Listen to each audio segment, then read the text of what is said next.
कृषि प्रधान देश है और यहाँ पे लगभग 70% लोग कृषि पर ही निर्भर है।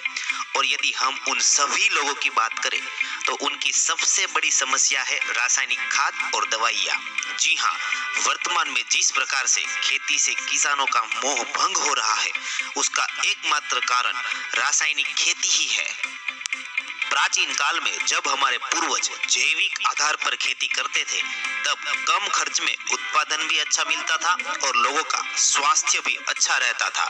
और अब की बात करें तो कृषि में अत्यधिक रासायनिक खाद और दवाई के इस्तेमाल से जमीन बंजर बनने लगी है, उत्पादन भी कम हो गया है और खर्चा बढ़ता ही जा रहा है। हमारी सरकार भी इसी मामले में अब सतर्क हो गई है।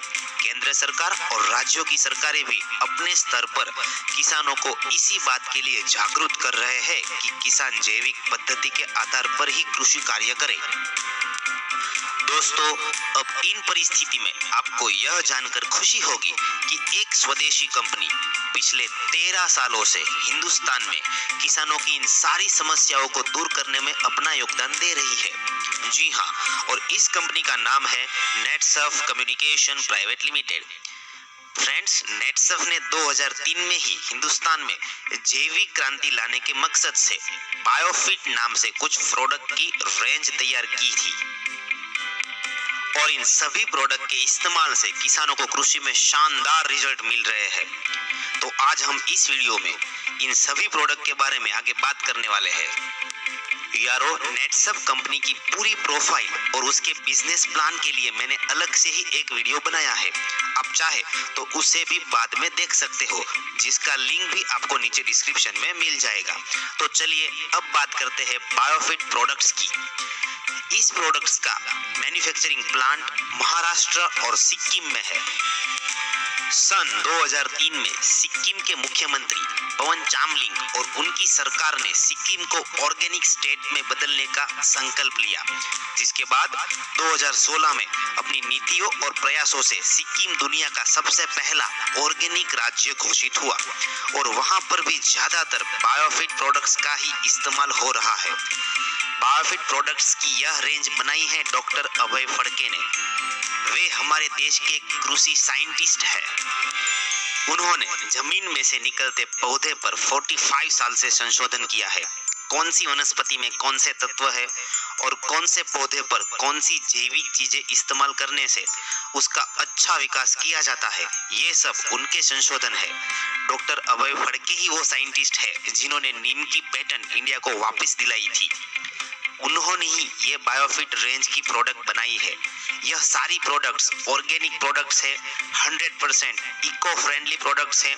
हम किसी भी फसल पर इसका इस्तेमाल कर सकते हैं और इसके इस्तेमाल से उत्पादन में मिनिमम 25 से 40% की बढ़ोतरी होती है। तो यारो, इन बायोफिट की प्रोडक्ट्स में से सबसे पहले हम बात करते हैं स्टीमरिच की। स्टीमरिच में प्लांट ग्रोथ रेगुलेटर्स, बायोस्टिम्युलेंट्स और साइटो हार्मोन्स ऐड किए गए हैं। अब ये सभी कंटेंट फसल पर कैसे काम करते हैं यह जानने के लिए हम वनस्पति की प्रोसेस को ही समझते हैं। किसी भी फसल के पौधे के लिए ये प्रोसेस एक समान ही होती है। यहाँ पे आप देख सकते हैं कि किसी भी पौधे को विकसित होने के लिए पानी और मिनरल्स की जरूरत होती है, जो वो अपने जड़ों के माध्यम से जमीन से लेता है। उसके बाद वो सूर्य प्रकाश की मौजूदगी में पत्तियों में रहे हरित द्रव्य के कारण प्रकाश संश्लेषण की प्रक्रिया करता है। उस वक्त उसे कार्बन डाइऑक्साइड की जरूरत होती है, जो वो हवा से लेता है और बाद में ऑक्सीजन रिलीज करता है। ऐसी प्रोसेस बार बार करने से उनमें फल, दाने आदि बनते हैं। तो यदि हमें अच्छी फसल, अच्छा उत्पादन और अच्छा मुनाफा चाहिए तो इन सभी चीजें फसल को सही वक्त पर और सही मात्रा में देनी पड़ेगी। यहाँ पे आप देख सकते हैं कि अच्छी फसल के लिए कौन कौन सी चीजें जरूरी है। इनमें से सनलाइट, पानी, हवा, कार्बन डाइऑक्साइड आदि तो नेचुरली ही मिल जाते हैं, लेकिन minerals, macro and micro nutrients, plant growth regulators यानी कि पीजीआर और बायोस्टिमुलेटर्स की सही टाइम पर सही मात्रा में आवश्यकता होती है। यदि ये सभी चीजें खाद एवं जमीन के माध्यम से फसल को मिलती रहेगी तो ही हमारी फसल अच्छी होगी और हम ज्यादा उत्पादन पा सकेंगे। अगर हम स्टीमरीच की बात करें तो उनमें साइटोकाइनिन, ऑक्सिन, जिब्रेलिन, फ्लोरिजन जैसे प्लांट ग्रोथ रेगुलेटर्स मौजूद है और humic acid, sweet extract, folic acid, enzymes, proteins, carbohydrate और माइक्रो ऑर्गेनिज्म बैक्टीरिया जैसे बायोस्टिमुलेंट भी मौजूद है। मार्केट में आपको दूसरी कई सारी कंपनियां मिलेगी जो ये सभी चीजें अलग अलग बेचती है, लेकिन नेटसर्फ ही एक ऐसी कंपनी है जिन्होंने नैनो टेक्नोलॉजी का इस्तेमाल करके ये सभी कंटेंट को मिलाकर स्टीमरीच को तैयार किया है। तो दोस्तों, अब आगे यह देखते हैं कि स्टीमरीच का इस्तेमाल हमें कैसे और कब करना है। सबसे पहला स्टेज है सीड जर्मिनेशन यानी कि बीज उपचार में हमें स्टीमरीच का इस्तेमाल करना है। स्टीमरीच की मदद से हम किसी भी प्रकार की फसल का बीज उपचार कर सकते हैं। इसके लिए आप 1 लीटर पानी में 10 से 15 ml स्टीमरीच डाल के बीज के ऊपर बारीक छिड़काव करें। बहुत ज्यादा गीला नहीं करना है और उसके बाद 20 से 30 मिनट तक आप उसे छांव में रहने दो, फिर आप उसकी बोनी कर सकते हो। ऐसा करने से बीज का अंकुरन यानी कि जर्मिनेशन 90 से 92% होता है। आप किसी भी बीज के पैकेट पर पढ़ लो, उनके ऊपर सीड जर्मिनेशन 60 to 70% ही लिखा हुआ आता है, पर जब हम उन बीज का स्टीमरीच से उपचार करते हैं तो उनका जर्मिनेशन यानी कि अंकुरन बढ़ के 90 to 92% तक हो जाता है। अब आगे जब हमारी फसल लगभग 3 से 5 पत्ते की हो जाती है तब उस पर स्टीमरीच का पहला छिड़काव करना है। जब हमारी फसल 10 से 15 दिन की होती है तब उनमें 3 से 5 पत्तियां आ जाती है। उस दौरान स्टीमरीच का स्प्रे करना बहुत ही जरूरी है। इसके लिए आपको 15 लीटर पानी के साथ 15 ml स्टीमरीच लेना है और पंप से स्प्रे करना है। ऐसा करने से स्टीमरीच में मौजूद ऑक्सिन हमारे फसल की जो सफेद जड़ें होती है उनकी संख्या को बढ़ाता है। कोई भी फसल में 2 टाइप की जड़ें होती है। एक होती है मेन जड़ जो फसल को सपोर्ट देने का काम करती है और दूसरी होती है सफेद जड़ें जो जमीन में से पानी, मिनरल्स, मैक्रो और माइक्रो न्यूट्रिएंट्स आदि को खींच के फसल को देने का काम करती है, जिससे फसल को सही मात्रा में पानी और न्यूट्रिशन मिलने लगेगा।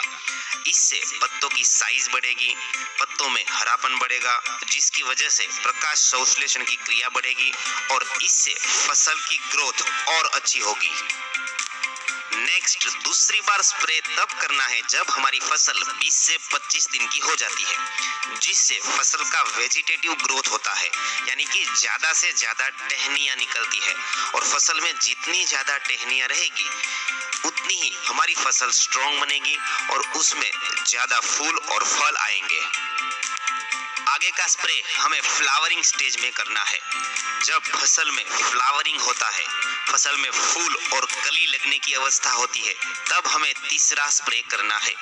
ऐसा करने से फूलों की संख्या बढ़ेगी और स्टीमरीच फूलों को गिरने से भी रोकता है। आगे चौथा स्प्रे ग्रेन फिलिंग और फ्रूट फॉर्मेशन स्टेज में करना है, यानी कि जब फसल में दाने भरने या फिर फल बनने की शुरुआत होती है उस अवस्था में हमें स्टीमरीच का चौथा स्प्रे करना है।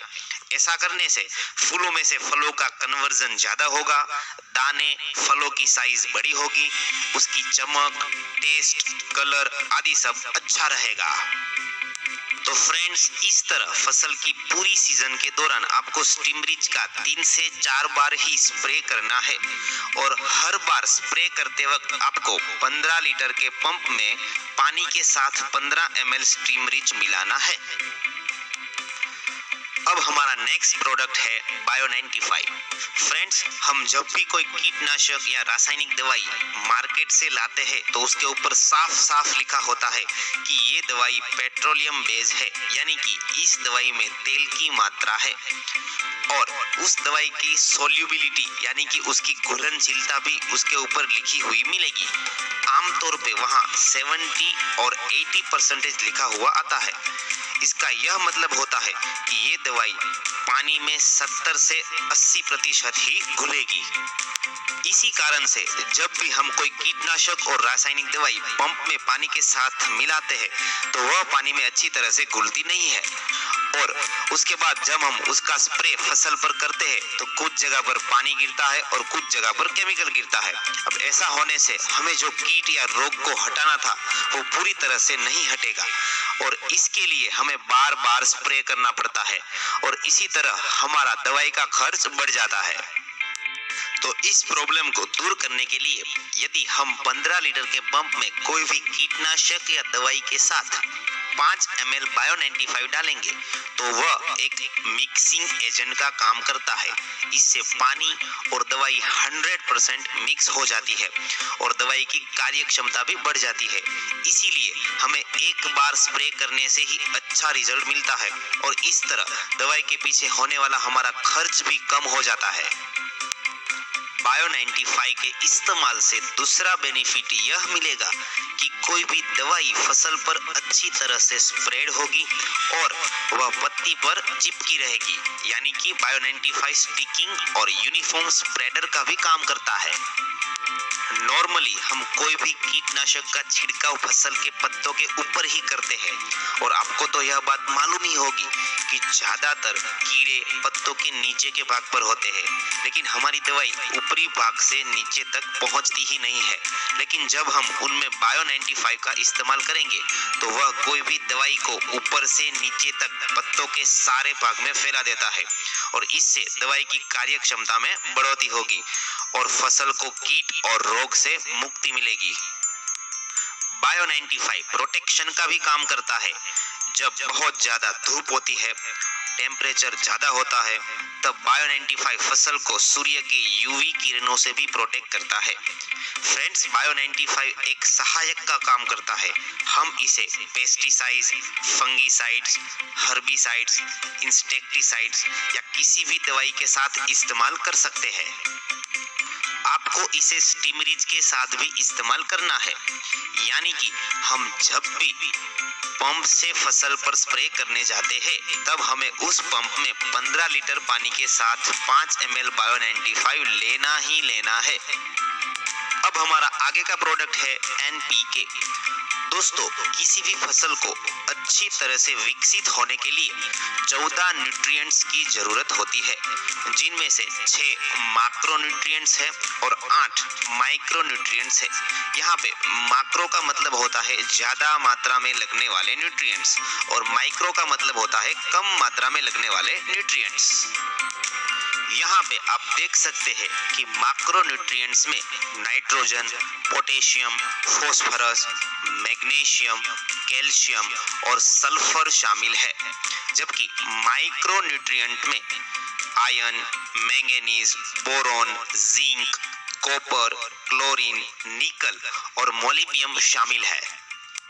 पहले के टाइम में इनमें से ज्यादातर न्यूट्रिएंट्स हमारी जमीन में मौजूद थे, लेकिन अब रासायनिक खाद के इस्तेमाल से इनकी मात्रा धीरे धीरे कम होने लगी है। आज के जमाने में रासायनिक खाद यानी कि ज्यादातर यूरिया और DAP का ही इस्तेमाल हो रहा है। यदि हम यूरिया की बात करें तो उसकी बोरी पे लिखा हुआ होता है कि 46% नाइट्रोजन, जिसका मतलब यह होता है कि यदि हम 100 kg यूरिया लेते हैं तो उनमें से 46 किलोग्राम ही नाइट्रोजन होता है और बाकी का 54 किलोग्राम मटेरियल बिन उपयोगी होता है, जो हमारी जमीन में मौजूद न्यूट्रिएंट्स को मिटा देता है और क्षार को ऊपर खींचता है।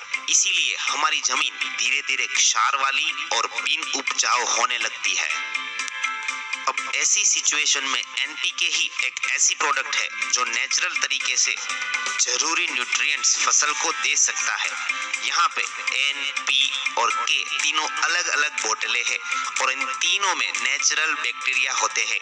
यदि मैं एन की बात करूं तो इनमें अज़ोटोबैक्टर नाम के बैक्टीरिया होते हैं जो जमीन और हवा में से नेचुरल तरीके से नाइट्रोजन को एब्जॉर्ब करके फसल को देने का काम करते हैं। आपको शायद मालूम ही होगा कि हवा में 78% नाइट्रोजन मौजूद है, तो ये अज़ोटोबैक्टर बैक्टीरिया हवा में से भी मैक्सिमम नाइट्रोजन खींच के फसल को देते हैं। इसी तरह पी के अंदर फॉस्फोरस सोल्यूबलाइजिंग बैक्टीरिया होते हैं और के अंदर पोटाश सोल्यूबलाइजिंग बैक्टीरिया होते हैं। ये जमीन में से फॉस्फोरस और पोटाश को एब्जॉर्ब करके फसल को देने का काम करते हैं। एनपीके का CFU यानी कि कॉलोनी फॉर्मिंग यूनिट 10 की 12 घात है, जिसका आम मतलब यह होता है कि इसके 1 ml में 10 की 12 घात बैक्टीरिया यानी कि 1 लाख करोड़ बैक्टीरिया मौजूद है। अब हम इसके इस्तेमाल की बात करें तो हम एन, पी के तीनों को एक साथ मिलाकर भी दे सकते हैं। जब भी एनपीके का इस्तेमाल करें तब जमीन में नमी होना अति आवश्यक है। आप एनपीके को ड्रिप्स के माध्यम से दे सकते हो, इसे ड्रिंचिंग के माध्यम से भी दे सकते हो और खेत में खुले पानी में भी इसे दिया जाता है। इस दौरान आपको 2 एकड़ के लिए एनपीके तीनों को 1-1 लीटर यूज करना है। यदि आप ड्रिंचिंग करते हो तो आपको 15 लीटर के पंप में एनपीके तीनों को 15 ml से 30 ml तक की मात्रा लेनी होगी। फसल जब 15 से 30 दिन की होती है तब इसका पहला डोज दिया जाता है और उसके 25 से 30 दिन बाद एनपीके का दूसरा डोज दिया जाता है।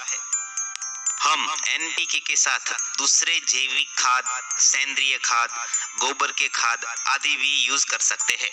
यदि कोई किसान अब तक रासायनिक खाद यूज करता आया है और इस साल से वो एनपीके का इस्तेमाल शुरू करता है तो उसको इसके साथ रासायनिक खाद का इस्तेमाल धीरे धीरे कम करते जाना है। एग्जाम्पल के तौर पे कोई किसान हर साल 10 बोरी रासायनिक खाद यूज करता था और जब वो एनपीके का इस्तेमाल शुरू करता है तो उसको पहले साल 6 बोरी ही यूज करना है, दूसरे साल एनपीके के साथ 4 बोरी यूज करना है, तीसरे साल 2 बोरी और चौथे साल 1 बोरी। ऐसा करते करते 4 साल के बाद वो 100% जैविक खेती पर आ सकता है। इस दौरान किसान भाइयों को ये खास ख्याल रखना है कि एनपीके और रासायनिक खाद को कभी भी एक साथ इस्तेमाल नहीं करना है। इन दोनों के बीच में कम से कम 5 से 7 दिन का गैप रखना अति आवश्यक है। अब फ्रेंड्स, हमारा नेक्स्ट प्रोडक्ट है शेट यानी कि सॉइल हेल्थ एनहांसमेंट टेक्नोलॉजी, जिसका आम मतलब होता है जमीन की हेल्थ को अच्छा बनाना। यह एक ऐसा प्रोडक्ट है जिसमें काफी सारे बायोस्टिमुलेंट्स ऐड किए गए हैं।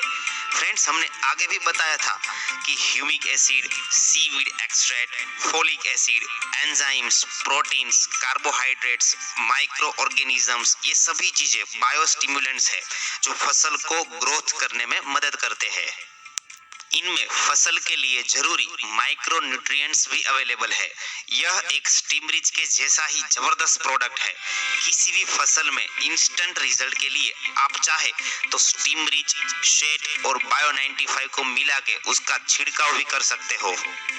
शेट के अंदर मौजूद बैक्टीरिया खेत के जैविक कार्बन लेवल को बढ़ाते हैं और वे खेत के भौतिक, रासायनिक और जैविक प्रॉपर्टी को विकसित करने का काम करते हैं। आप इसे एनपीके के साथ 2 एकड़ में 1 लीटर की मात्रा में भी दे सकते हैं। शेट को आप जमीन में और पंप से स्प्रे के द्वारा दोनों तरीके से दे सकते हो। जमीन में देने के लिए इसकी मात्रा 2 एकड़ में 1 लीटर की है, जबकि 15 लीटर के पंप के साथ आप इसे 15 से 30 ml तक यूज कर सकते हैं। आगे का हमारा प्रोडक्ट है इंटेक्ट। फ्रेंड्स, अब तक हमने जो सारी प्रोडक्ट्स की बात की थी वो सारी फसल को विकसित करने के लिए जरूरी चीजें जैसे कि minerals, nutrients, biostimulants, plant growth regulators देने वाली प्रोडक्ट्स है। लेकिन ये प्रोडक्ट यानी कि इंटेक्ट फसल का रक्षक है जो फसल को सकिंग पेस्ट यानी कि रस चूसने वाले कीटकों से बचाती है। वैसे देखा जाए तो एफिड्स यानी कि हरे मच्छर, लीफ हॉपर्स यानी कि तीड़, थ्रिप्स, व्हाइट फ्लाई यानी कि सफेद मक्खी, बीटल्स, माइट्स यानी कि मकड़ी, ये सभी सकिंग पेस्ट है जो हमारे फसल के शत्रु है। जब इनका अटैक होता है तब वे कीटक फसल में से रस चूसते हैं और हमारी फसल को नुकसान पहुंचाते हैं। तो इनटेक के इस्तेमाल से हम इन सभी सकिंग पेस्ट से फसल को बचा सकते हैं। यह एक 100% इको फ्रेंडली प्रोडक्ट है। इनमें कई तरह के नेचुरल ऑयल्स का इस्तेमाल किया गया है और इसमें एल्डिहाइड, कीटोन्स, टर्पेंट्स एंड अल्कलॉइड्स को भी नेचुरल तरीके से ऐड किया गया है। ये सभी कंटेंट की वजह से ही जब हम इनटेक का छिड़काव करते हैं तब कीटकों के अंडे नष्ट हो जाते हैं। यदि एक बार भी ये दवाई कीटकों के डंक में घुसती है तो वे उसके खाने की क्षमता को नष्ट कर देती है। इनटेक के छिड़काव से पत्तों के टेस्ट और स्मेल चेंज हो जाते हैं।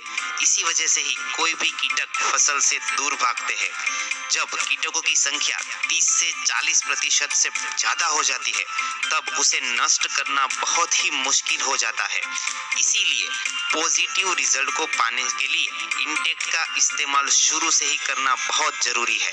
आप चाहे तो हर 15 दिन में इसका इस्तेमाल कर सकते हो। इसके लिए आपको 15 लीटर के पंप में 30 ml इनटेक लेना है और एक फॉइलर स्प्रे यानी कि पत्तों को भिगा दे ऐसा स्प्रे करना है। नेक्स्ट प्रोडक्ट है रैपअप। यह एक 100% जैविक और नेचुरल फफूंदनाशक प्रोडक्ट है। जब हम इसका छिड़काव करते हैं तो फसल पर एक कोटिंग तैयार होता है और वह किसी भी फंगल और वायरस को अंदर दाखिल होने से रोकता है। जब ज्यादा बारिश होती है और उसके बाद जब धूप निकलती है तब खेत में और फसल पर फफूंद डेवलप होने लगती है। तो यदि हमने रैपअप का पहले से ही इस्तेमाल किया रहेगा तो हमें यह समस्या नहीं आएगी। यदि कोई किसान फफूंद आने के बाद भी इसका छिड़काव करता है तो 48 आवर्स में सारी फफूंद नष्ट हो जाएगी। फसल पर छिड़काव करने के लिए 15 लीटर के पंप में आप इसे 30 ml तक इस्तेमाल करें।